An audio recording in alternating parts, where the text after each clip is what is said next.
Hi, my name is Macy Lee, and this is my review on Polypharmacy in Older Adults Hospitalized for Heart Failure presentation. A little bit about this presentation. I am a Master of Science student in the Physiology Department here at NC State, and included are the authors and researchers of the following study that will be discussed. Some background into the study. Polypharmacy is the simultaneous use of multiple drugs by a single patient for one or more conditions, and defined in the study as taking 10 or more medications, and is common in older patients hospitalized for heart failure. Prevalence of polypharmacy has increased after hospitalization for heart failure between 2003 and 2014. Derived from the REGARD study, which is Reasons for Geographic and Racial Differences in Stroke, which is a overall national prospective observational cohort of 30,239 community-dwelling Black and white men and women aged 45 years and older in the U.S. from 2003 to 2007.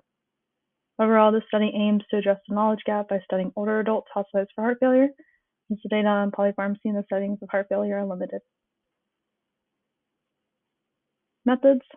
This research investigated a total of 558 elderly individuals with Medicare beneficiaries, meaning having Medicare insurance, all aged 65 years or older, who experienced heart failure-related hospitalizations. Participants were enrolled from a diverse range of 380 hospitals throughout the U.S. Specifically, the study sample used a subset of participants from the REGARD study, as discussed in the last slide. The study collected information on demographics, geriatric conditions, medication use, echocardiogram parameters, length of stay, and discharge outcomes. In this study, statistical analysis was used to summarize participant and hospital characteristics and compare different groups of participants. The Mann-Whitney U-test and Pearson chi-square test were used to compare participant and hospital characteristics. To assess trends, the Poisson regression was used. Multivariable logistic regression was conducted to identify determinants of polypharmacy in the study. In addition, the number of medications taken at hospital admission and discharge were counted. And here we see Table 3. Most common medications prescribed at admission and at discharge were classified into 3 groups. Heart failure medications we see on the left include beta blockers, loop diuretics, ACE inhibitors, ARBs, and nitrates. In the middle, we see non-heart failure cardiovascular medications, which include aspirin, statin, calcium channel blockers, anticoagulation medications, and P2Y12 inhibitors. On the right side, we see non-cardiovascular group medications, such as protein pump inhibitors, electrolyte supplements, multivitamins, thyroid hormone, and SSRIs. The results of the study show that the prevalence of polypharmacy at hospital admission increased from 25% in 2003 to 2006, up to 55% in 2011 to 2014, and at hospital discharge increased from 41% between 2003 to 2006, up to 68% in 2011 to 2014. We saw that 84% at admission and 95% at discharge took greater than or equal to 5 medications, while at 42% at admission and 55% at discharge took 10 or more medications. The prevalence of taking 10 or more medications, hence polypharmacy, increased over the study period as the number of total medications increased. The number of non-cardiovascular medication increased more rapidly than the number of cardiovascular medications, whether it be heart failure related or non-heart failure related. We saw that beta blockers were the most common heart failure medications, while aspirin and statins were the most common non-heart failure cardiovascular medications. And medications such as PPIs, electrolyte supplements, and multivitamins were the most common among non-cardiovascular medications.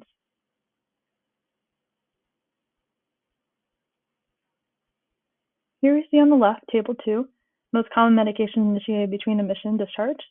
We have number 1, loop diuretics, which are medications such as furosemide, and often prescribed to increase urine output and promote fluid loss and to help in treatment and management of heart failure patients.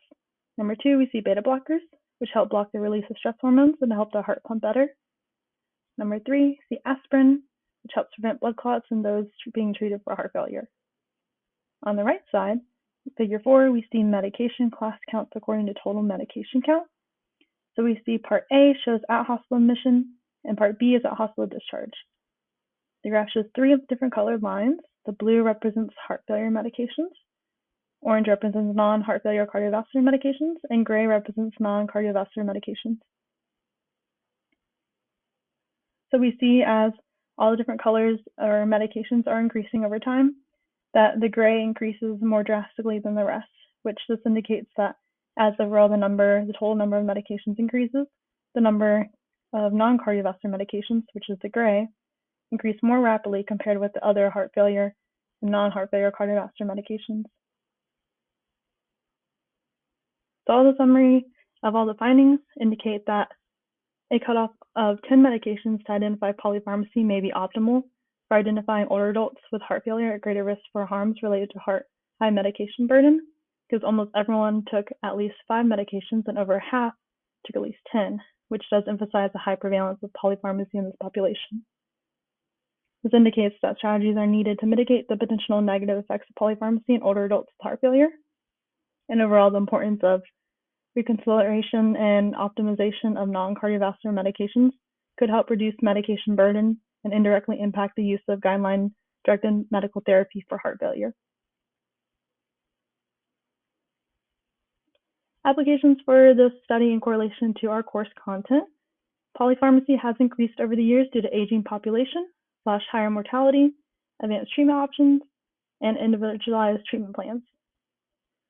This overall emphasizes the need for comprehensive quality healthcare services and geriatric providers. Non-pharmacologic management of heart failure centers around encouraging consistent exercise and appropriate diet. This can be done, as we learned, through medical nutrition therapy by a registered dietitian. This is important because patient education, as we learned, play a crucial role in ensuring medication adherence and understanding potential side effects. Polypharmacy in older adults should be monitored overall because, as we have learned, it is associated with falls, disability, and hospitalizations, can be a barrier to food intake and contribute to intentional weight loss, contributes to reduced fluid intake and further dehydration, can lead to higher healthcare costs such as, like we learned, hospitalizations, doctor office visits, medication costs, and is also a non-genetic biologic factor for late life depression. Some critiques of the study are: 1, it had limited generalizability. The study focused on older adults hospitalized for heart failure from a specific study, the REGARD study, and with Medicare, so it may not represent the wider population. Thus, the findings may not be applicable to all older adults with heart failure. Number 2, limited information on reasons for prescribing medication. So you didn't examine the rationale really for medication taken by participants. It's important to understand behind each medication, as it can provide insights to potentially unnecessary prescriptions. 3, lack of longitudinal data. While the study observed a rising trend in polypharmacy, didn't provide longitudinal data on individual patients. This is important because it didn't provide any better understanding for the long-term side effects of polypharmacy in older adults with heart failure. Number 4, lack of information on medication interactions and adverse effects. While the study examined the number of classification medications, did not necessarily provide information on potential drug interactions or adverse effects. Considering the potential harm that can result from polypharmacy, it is important to evaluate these aspects as well. And number 5, potential confounding factors such as comorbidities or socioeconomic factors. While the study did not account for potential confounding factors that may influence the prevalence of polypharmacy, and it's important to understand these because controlling for these factors could provide a more comprehensive understanding of polypharmacy in this population. And here is linked the PDF of the presentation, the study in this review. All right, thank you.